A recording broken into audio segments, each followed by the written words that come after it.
اچھا، یہاں پر میں ایک بات آپ سے عرض کر دوں. ابھی دو باتیں آپ کے سامنے عرض کرنی ہے.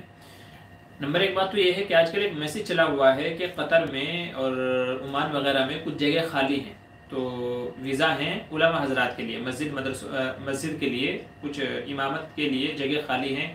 150 ویزا ہے، 200 ویزے ہیں، اس میں نیچے رابطہ نمبر بھی دیا، کانٹیکٹ وغیرہ بھی دیا ہوا ہے. آپ اس پہ رابطہ کر لو، کھلا جگہ جا کے انٹرویو دے دو تو آپ کا نام آ جائے گا. تو مجھے بھی ایک جگہ سے نہیں، دسیوں جگہ سے جاننے والوں نے مجھے وہ میسج بھیجا ہے کہ جی یہ قطر میں، عمان میں، سعودی میں، دبئی میں یہ جگہ خالی ہے امامت کے لیے، آپ ٹرائی کرو، انٹرویو دو جا کر کے. تو عرض یہ کرنا ہے کہ ایسے سارے میسیجز فراڈ ہوتے ہیں، ان کے اوپر دھیان نہ دیں. خاص کر علماء حضرات سے کہہ رہا ہوں کہ باہر جانے کے چکر میں، لالچ میں ان لوگوں کے چکر میں نہ آئیں، یہ لوگ فراڈ ہوتے ہیں. یاد رکھیے جو بھی گلف کنٹری جو ہیں، وہ چاہے دبئی ہو، قطر ہو، عمان ہو، سعودی ہو یا کوئی اور بھی کنٹری ہو، وہاں پر امام رکھنے کا طرز یہ ہے کہ گورنمنٹ کی طرف سے لوگ آتے ہیں. ہمارے ہندوستان میں یا جہاں بھی ان کو جانا ہوتا ہے تو وہاں سے گورنمنٹ کی طرف سے متعین ہو کر کے کچھ علماء آتے ہیں اور وہ کسی مدرسے میں یا کہیں بھی جا کر کے اپنا ٹھہرتے ہیں، اور پھر وہ اعلان کرتے ہیں کہ بھئی یہاں آ کر کے آپ انٹرویو دو، اور جن کی قرآت ان کو پسند ہوتی ہے اتنے لوگوں کو لے کر کے جاتے ہیں. تو وہاں سے لوگ آتے ہیں، سلیکٹ کرتے ہیں اور ان کو لے کر کے جاتے ہیں. وہاں جانے کے بعد میں پھر گورنمنٹ ان کو سیلری دیتی ہے، رہنے کے لیے گھر دیتی ہے، اور جو بھی ان کی ضروریات ہوتی ہیں وہ گورنمنٹ کے انڈر میں ہوتی ہیں. چونکہ گورنمنٹ ان کو سلیکٹ کرتی ہے، گورنمنٹ کی طرف سے لوگ آ کر کے ان کو سلیکٹ کر کے لے کر کے جاتے ہیں. یہ نظم ہے، یہ طریقہ ہے. جتنی بھی گلف کنٹری ہیں، سعودی ہو، قطر ہو، دبئی ہو، عمان، جتنی بھی کنٹری ہیں، سب کا طرز یہی ہے. تو گورنمنٹ کو لوگ آ کر کے آپ کو سلیکٹ کر کے جاتے ہیں. ہمارے ہندوستان کی طرح نہیں ہے کہ مسجد خالی ہے، ذمہ دار حضرات سے بات کی، اس میں جا کر کے رہ لیے، وہاں تقرر ہو گیا. وہ مسجد خالی ہے، ذمہ دار حضرات سے بات کی جا کر کے، وہاں تقرر ہو گیا. تو ایسا نہیں ہے. تو اتنے ویزے آئے ہیں، اتنے ویزے آئے ہیں، اس سے اس کا کوئی تعلق نہیں ہے. بہت بڑے بڑے فراڈ ہوتے ہیں. آپ سے وہاں کے لے جانے کے نام پہ ہو سکتا ہے کہ کچھ ایسے ہی کچھ لوگوں کو بٹھا دیا جائے آپ کے سامنے انٹرویو لینے کے لیے، آپ سے پیسہ لے لیا جائے کہ آپ کے ویزے میں اس میں اتنا پیسہ لگے گا، پیسہ دے دو. آپ نے پیسہ دیا، آپ کا پیسہ بھی گیا. ہو سکتا ہے وہ آپ کو لے کر کے بھی چلے جائیں. کتنے لوگوں نے ہم کو بتایا ہے کہ لے کر کے گئے تھے یہاں سے کسی اور مقصد کے لیے، لیکن وہاں لے جا کر کے ان سے کچھ اور کام کر رہا ہے. ان کو لیبر میں لگا دیا ہے، اونٹ چرانے کے لیے لگا دیا ہے، بکریاں چرانے کے لیے لگا دیا ہے. تو لے کر کے گئے تھے کسی اور مقصد سے، اور وہاں جا کر کے کروا رہے ہیں ان سے کوئی اور کام. پھر ان کے لیے آنا بھی مشکل ہو جاتا ہے، چونکہ ان کا ویزا اور پاسپورٹ وہ لوگ اپنے پاس رکھ لیتے ہیں. تو آپ کو ان کی بات ماننی پڑتی ہے. تو اس لیے اللہ کے واسطے اس طرح کے جو فراڈ میسج آتے ہیں ان کے پیچھے بالکل نہ پڑیں، لالچ میں بالکل نہ آئیں، جب تک کہ کسی معتبر ادارے کے ذریعے سے. چونکہ اب تک کہ میں نے خود یہ دیکھا ہے، کئی بار ہمارے ہندوستان میں کیا کہتے ہیں، قطر وغیرہ سے کئی بار ہمارے یہاں آئے ہیں. وہ لوگ لینے کے لیے آئے ہیں، ہمارے کئی ساتھی گئے ہوئے ہیں ان کے ذریعے سے. تو قطر وغیرہ سے وہ لوگ آتے ہیں تو کسی بڑے مدرسے میں، جیسے چاہے دارالعلوم کہہ لو، مظاہر کہہ لو، گجرات کا ڈھابیل کہہ لو، یا کوئی اور ایسی جگہ، تو کسی بڑے مدرسے میں وہ لوگ آتے ہیں، اور وہاں سے علماء کے ذریعے سے بات چلائی جاتی ہے کہ بھئی فلاں جگہ وہاں سے لوگ آئے ہوئے ہیں، علماء آئے ہوئے ہیں قطر سے، اور وہاں انٹرویو دیا جا رہا ہے، آپ جا کر کے انٹرویو دے دو. تو کسی مدرسے، کسی عالم کے ذریعے سے تحریک چلتی ہے. ایسے سوشل میڈیا پہ یہ تحریک نہیں گھومتی ہے، یہ نمبر ہے، ایسا ہے، ویسا ہے، اتنے ویزے آئے ہوئے ہیں. تو ایسا نہیں ہوتا ہے میرے بھائی. وہاں کا سسٹم الگ ہے. امام کو، مؤذن کو سلیکٹ کرنے کا سسٹم بالکل الگ ہے. تو یہ جو میسج فارورڈ ہوتے ہیں نا کہ اتنے امام آئے، اتنے ویزے، یہ ایسا ویسا، تو ان کے چکر میں نہ پڑیں، ورنہ سوائے نقصان کے آپ کو اور کچھ حاصل نہیں ہوگا. ٹھیک ہے. تو اس لیے یہ بات ضروری تھی. کئی دن سے آپ لوگوں کے سامنے یہ بات بتانا چاہ رہا تھا میں، لیکن وہ موقع نہیں مل رہا تھا. تو آج کی اس مجلس میں آپ حضرات کے سامنے اس لیے ذکر کرتی ہے کہ آپ میری بات دوسرے حضرات تک اور زیادہ سے زیادہ حضرات تک پہنچائیں. دوسری بات جو مجھے عرض کرنی تھی، وہ دوسری بات عرض کرنے کی یہ ہے کہ ابھی حال ہی میں نے ایک میسج پڑھا ہے، اور جو شاید کافی حد تک صحیح بھی ہے.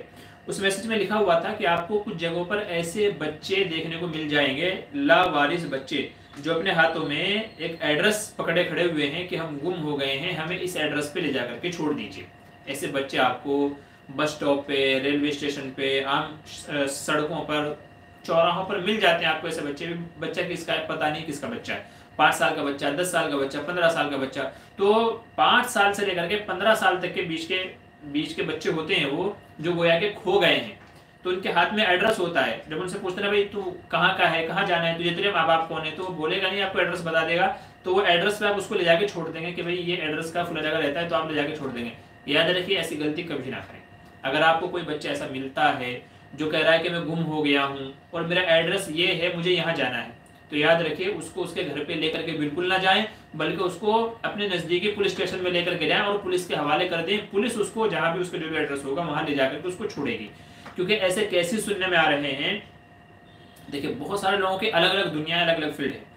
ایک دنیا ہے الگ ہی آرگن چرانے کی، یعنی آدمی کے باڈی کے اندر جو بہت سارے قیمتی پارٹ ہیں، جیسے ہارٹ ہے، کڈنی ہے، لیور ہے، بہت ساری مطلب اعضائے رئیسی ہے جن کو کہا جاتا ہے، قیمتی، جو لاکھوں لاکھوں میں بکتے ہیں، کڈنی وغیرہ لاکھوں لاکھوں کی ان کی وہ ہوتی ہے۔ تو ایسے ایک گینگ ہے جو دھوکے سے لوگوں کو اپنے پاس بلاتا ہے، ان کو مار کر کے ان کے یہ کڈنی، دل وغیرہ، گردے وغیرہ بیچ دیتے ہیں۔ یہ بڑا ایک دھندا ہے، بڑا کاروبار ہے اس کا، ٹھیک ہے۔ جو بچے ہم سنتے ہیں نا، 3 بچے یہاں سے غائب ہو گئے، وہاں سے غائب ہو گئے، فلاں بندہ آیا نہیں، تو وہ ایسے ہی کسی شخص کے ہتھے چڑھ جاتا ہے۔ تو اب ان لوگوں نے ایک نیا طریقہ ڈھونڈا ہے، نکالا ہوا ہے کہ بچوں کے ذریعے سے بلاتے ہیں، اور جیسے ہی آپ ایسے کسی بچے کو اس ایڈریس پہ چھوڑنے جائیں گے، چپکے سے آپ کے اوپر ہلہ بول کر کے آپ کی زندگی کا دی اینڈ ہو جائے گا، ختم ہو جائے گا۔ تو اس لیے یہ بات اپنے بھی دھیان میں رکھیں، اپنے گھر والوں کو بھی بتائیں، دوست و احباب کو بھی بتائیں، سب کو بتائیں، یہ بات زیادہ سے زیادہ شیئر کریں کہ اگر کوئی بچہ آپ کو ایسا ملتا ہے جو کہتا ہے میں گم ہو گیا ہوں، مجھے اسے ایڈریس پہ چھوڑ دیں، تو اللہ کے واسطے بالکل نہ جائیں اس کے ساتھ میں، بلکہ اس کو نزدیکی پولیس اسٹیشن میں لے کر کے جائیں اور ان کے حوالے کر دیں، وہ لوگ خود جا کر کے تحقیق کر کے اس کو وہاں بھیج دیں گے۔ کہیں ایسا نہ ہو کہ آپ کو رحم آ جائے، بچہ ہے اس کو جا کر کے اس کے ایڈریس پہ چھوڑ کے آتا ہوں، اس کے گھر جا کر کے اس کو چھوڑ کر کے آتا ہوں انعام کے چکر میں، یا اس کو انسانیت دکھا کر کے، تو یہ انسانیت آپ کو بھاری پڑ سکتی ہے، یہ انسانیت آپ کو بھاری پڑ سکتی ہے۔ تو اس طرح کے کسی کے بھی جھانسے میں نہ آئیں، ورنہ آپ اپنی زندگی سے ہی ہاتھ دھو بیٹھ سکتے ہیں، دھونا پڑ سکتا ہے۔ تو یہ بات خاص طور سے یاد رکھیں، میں کب سے یہ کہنا چاہ رہا تھا، تو اس لیے ان چکر میں نہ رہیں۔ طرح طرح کے لوگوں کو لوٹنے کے ہتھ کنڈے آج کل چل رہے ہیں بھیا۔ اچھا،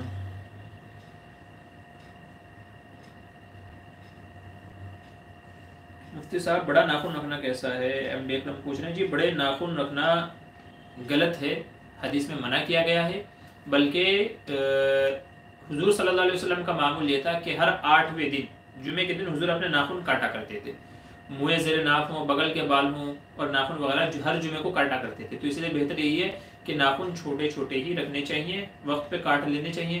بڑے ناخن ہو جائیں گے آپ کو کھانے پینے میں دقت ہوگی، ان کے اندر گندگی، میل کچیل جمع ہو جائے گا۔ اور اگر ناخن اتنے بڑے ہو گئے ہیں کہ جس میں میل کچیل جمع ہو کر کے جو ہمارے ناخن کے یہ کھال ہے، سامنے کی جو کھال ہے، یہاں تک بھی پانی نہیں پہنچتا ہے، یہاں تک کہ جو سامنے کا یہ ناخن ہے، یہ حصہ ہے، یہاں تک پانی نہیں پہنچتا ہے وضو اور غسل میں ناخن بڑے ہونے کی وجہ سے، تو یاد رکھیے آپ کا وضو نہیں ہوگا، آپ کا غسل بھی نہیں ہوگا، وضو غسل صحیح نہیں ہوگا تو نماز بھی نہیں ہوگی۔ اسی لیے میل کچیل جب اتنے بڑے ناخن ہو جائیں جس میں میل کچیل جمع ہونا شروع ہو جائے تو ناخن کاٹ لینے چاہیے۔ تو بڑا ناخن رکھنا یہ اسلام کی مزاج کے خلاف ہے، یہ غیروں کا طریقہ ہے، فیشن ہے، غیروں کا یہ شیوا ہے، ہم کو ان سے بچنا چاہیے۔ تو بڑے ناخن رکھنا جائز نہیں ہے، اسے بچنا چاہیے۔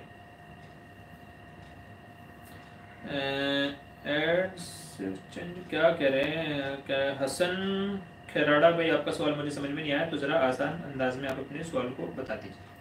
خواب کی تعبیر بھائی، یا فخر الدین ادریسی، آپ خواب کی تعبیر جو ہے وہ ذرا دن میں آپ معلوم کر لیجیے گا فون پہ، ٹھیک ہے۔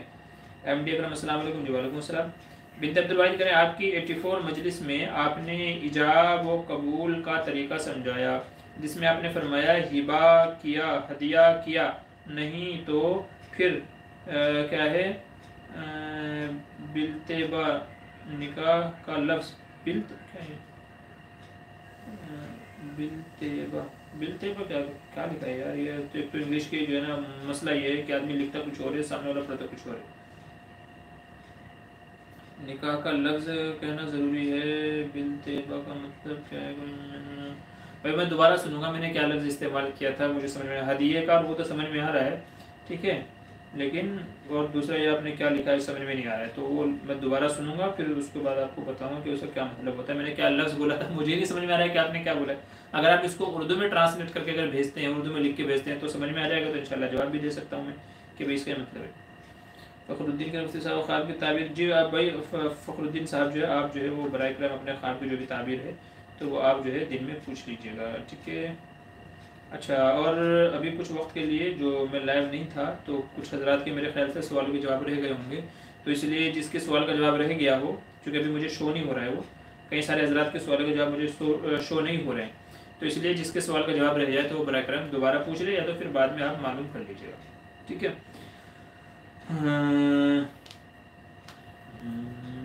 انیس احمد کہہ رہے ہیں کیا جس طرح یو پی میں مائکے میں اذان نہیں، اچھا یو پی میں مائک میں اذان نہیں ہو رہی ہے تو اگر اذان کے وقت گھنٹی بجا دی جائے مسجد میں لوگوں کو بلانے کے لیے کیسا؟ نہیں گھنٹی وغیرہ نہیں، دیکھیں اذان کا جو کام ہے